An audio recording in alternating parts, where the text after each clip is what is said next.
Un professeur de philosophie athée s'arrête durant un cours et demande à l'un de ses nouveaux étudiants de se lever. « Tu es chrétien, n'est-ce pas, fiston ?» « Oui, monsieur », répond l'étudiant. « Tu crois en Dieu, dans ce cas, absolument. » Dieu est-il bon? Bien sûr que Dieu est bon. Dieu est-il tout-puissant? Est-il capable de tout faire? Oui. Es-tu gentil ou méchant? La Bible dit que je suis méchant. Le professeur a un sourire aux lèvres. Ah, la Bible? Il réfléchit un instant. En voilà une pour toi. Imaginons qu'il y a une personne malade dans cette pièce et que tu peux la soigner. Tu peux le faire.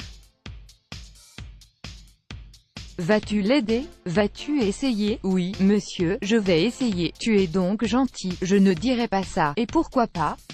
Tu aiderais une personne malade et handicapée si tu le pouvais. La plupart d'entre nous le feraient s'ils le pouvaient. Mais ce n'est pas le cas de Dieu. L'étudiant ne répond pas. Le professeur continue alors sur sa lancée. Il ne le ferait pas, n'est-ce pas? Ma mère était chrétienne et est décédée d'un cancer, alors que nous avons prié Jésus pour qu'il la soigne. Comment peut-on dire que Jésus est bon dans ce cas? Peux-tu répondre à cette question? L'étudiant ne répond toujours pas. Non, tu ne peux pas, hein, dit le professeur.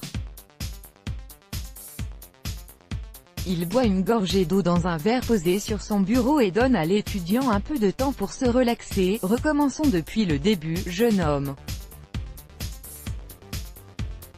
Dieu est-il bon? Oui, répond l'étudiant.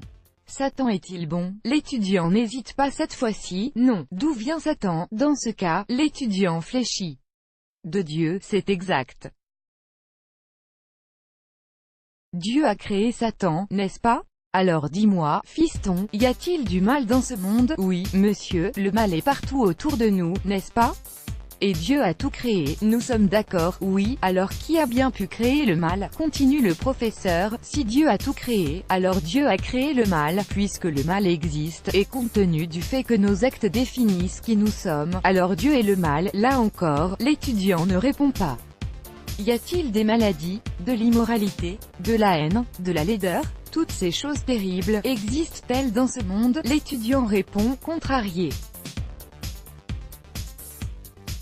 Oui, alors qui les a créées, ces choses? L'étudiant ne répond toujours pas. Le professeur répète donc sa question. Qui les a créées? Toujours pas de réponse. Soudain, le professeur se déplace et se met devant la classe. La classe est hypnotisée. Dis-moi, continue-t-il avec un autre étudiant. Crois-tu en Jésus-Christ, fiston? La voix de l'étudiant le trahit et craque. Oui, professeur. Je crois en lui. Le vieil homme s'arrête. La science dit que vous avez 5 sens que vous pouvez utiliser pour identifier et observer le monde qui vous entoure. As-tu déjà vu Jésus? Non, monsieur. Je ne l'ai jamais vu. L'as-tu déjà entendu? Dans ce cas, non, monsieur. Jamais. As-tu déjà ressenti Jésus, goûté Jésus ou senti Jésus? As-tu déjà eu une perception sensorielle de Jésus-Christ, ou de Dieu? Non, monsieur.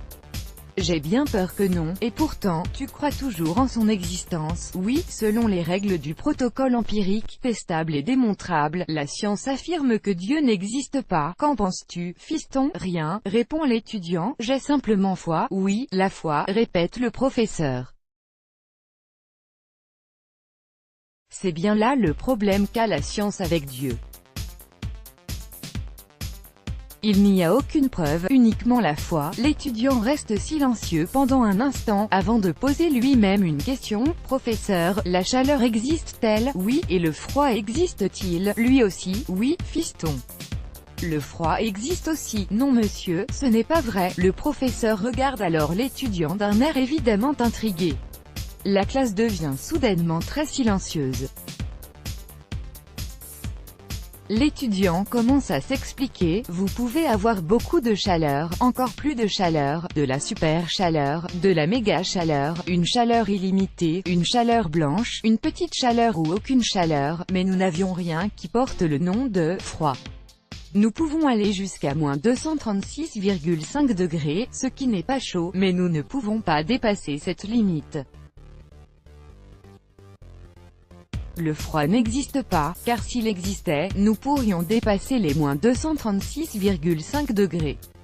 Tout corps ou objet est susceptible d'être étudié quand il a ou qu'il transmet de l'énergie, et la chaleur est ce qui permet à un corps ou à une matière de transmettre de l'énergie. Le zéro absolu, moins 236,5 degrés, est l'absence totale de chaleur. Voyez-vous, monsieur, le froid n'est qu'un mot que nous utilisons pour décrire l'absence de chaleur. Nous ne pouvons pas mesurer le froid. Nous pouvons cependant mesurer la chaleur en unité thermale, car la chaleur, c'est de l'énergie. Le froid n'est pas l'opposé de la chaleur, monsieur, mais plutôt son absence, silence dans la salle. Un stylo tombe quelque part dans la pièce, et donne l'impression d'être une massue. Et l'obscurité, dans ce cas, professeur. L'obscurité existe-t-elle? Oui, répond le professeur sans hésiter. Qu'est-ce que la nuit si ce n'est de l'obscurité? Vous vous trompez à nouveau, monsieur. L'obscurité n'est pas quelque chose, c'est au contraire l'absence de quelque chose. Vous pouvez avoir une lumière faible, normale, claire, clignotante, mais si vous n'avez pas de lumière en permanence, alors on appelle ça l'obscurité, n'est-ce pas? C'est en tout cas notre définition de ce mot. En réalité, l'obscurité n'existe pas. Si c'était le cas, vous pourriez rendre l'obscurité encore plus sombre, n'est-ce pas? Le professeur commence à sourire au nez de l'étudiant en face de lui. Ce semestre devrait être intéressant. Où veux-tu en venir dans ce cas, jeune homme? Eh bien tout d'abord, professeur, votre prémisse philosophique est imparfaite, c'est pourquoi votre conclusion l'est tout autant. Le visage du professeur laisse deviner un effet de surprise. Imparfaite? Peux-tu être plus précis? Vous travaillez sur la prémisse de la dualité, explique l'étudiant. Vous argumentez sur le fait qu'il y a la vie et qu'il y a la mort, qu'il y a un bon Dieu et un mauvais Dieu. Vous voyez le concept du Dieu comme quelque chose de fini, quelque chose que nous pouvons mesurer. Mais monsieur, la science ne peut même pas expliquer une pensée.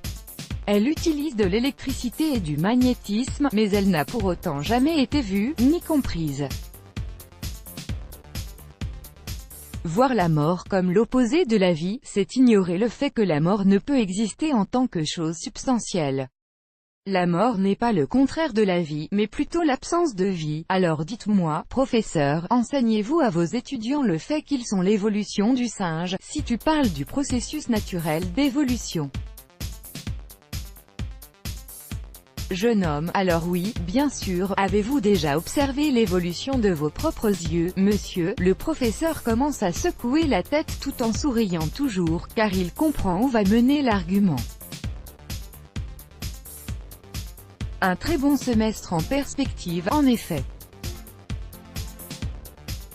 Puisque personne n'a jamais pu observer le processus de l'évolution sur son lieu de travail et ne peut même pas prouver que ce processus est une activité permanente, vous êtes donc en train d'enseigner votre propre opinion, n'est-ce pas monsieur? Dans ce cas, cela ne ferait-il pas de vous non pas un scientifique, mais un prêcheur? Du bruit se fait entendre dans la salle. L'étudiant reste silencieux jusqu'à ce que l'agitation se calme enfin. Pour revenir sur ce que vous disiez plus tôt à l'autre étudiant, permettez-moi de vous donner un exemple de ce que je veux faire comprendre. L'étudiant regarde autour de lui.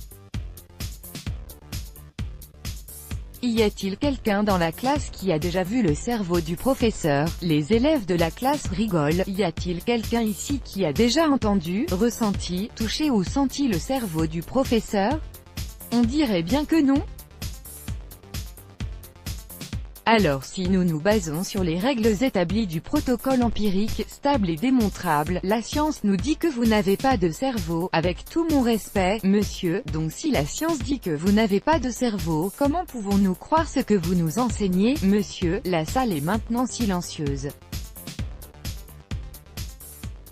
Le professeur fixe l'étudiant avec un visage indéchiffrable.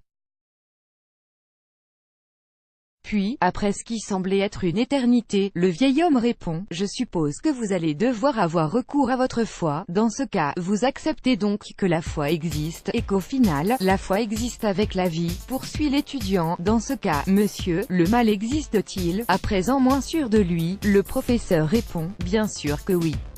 Nous le voyons tous les jours. C'est l'un des exemples de l'inhumanité de l'homme envers l'homme que nous voyons au quotidien. Il se trouve dans la multitude de crimes et de violences partout dans le monde. Ces manifestations ne sont rien d'autre que le mal, ce à quoi l'étudiant a répondu, « Le mal n'existe pas, monsieur, ou tout du moins, il n'existe pas en soi. Le mal est simplement l'absence de Dieu. C'est à l'image du chaud et du froid, un mot que l'homme a créé pour décrire l'absence de Dieu. Dieu n'a pas créé le mal est le résultat de ce qui se passe quand l'homme ne ressent pas l'amour de Dieu dans son cœur.